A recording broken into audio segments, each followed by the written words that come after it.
কাকা হোক কি কাকা হোক, আজকে সবাইকে এক এক করে ওই ঠান্ডা জলে চান করিয়ে ছাড়বো। ওই ঠান্ডা জলে সাকা জীবনও চান করবে না। আচ্ছা,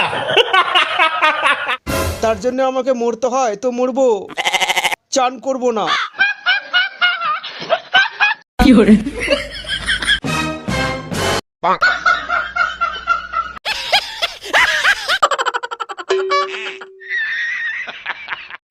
আমরাও ঠান্ডা জলে চান করব না, ওই ক্যাপসুল খেয়ে আমরা মরে যাবো। বুঝো না এই ব্যাপারটা। এদেরকে সবাইকে বাথরুমে নিয়ে যেয়ে সাবান দিয়ে চান করা। নেই, আমাদের মুখে বিমলের পিচ আছে, তোমার সুন্দর মুখটাতে একটু ফেলতে দাও। খবরদার আমার মুখে পিচ ফেলবে না, এতই পিচ ফেলার শখ তাহলে এদের দুজনের মুখে ফেলো। বাবা আমাকে বাঁচাও। বিপদে পড়লে দাদা বানাতে দেখেছি, বাবা বানাতে প্রথমবার দেখলাম। কি হয়েছে মা? তুই কি রে বানা, বেরো এখান থেকে।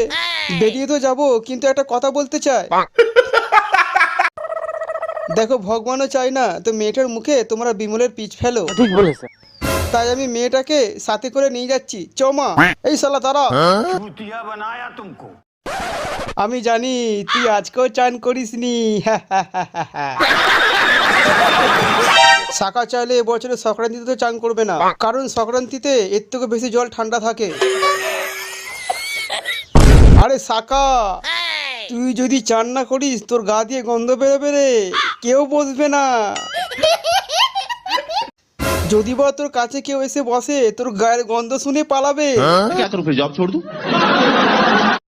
আমার ভালো সকাল, চলো ঠান্ডা জলে চান করে নাও।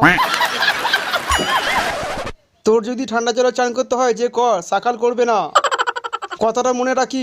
तमीज सीख लो और अपना काम धंधा ढूंढो।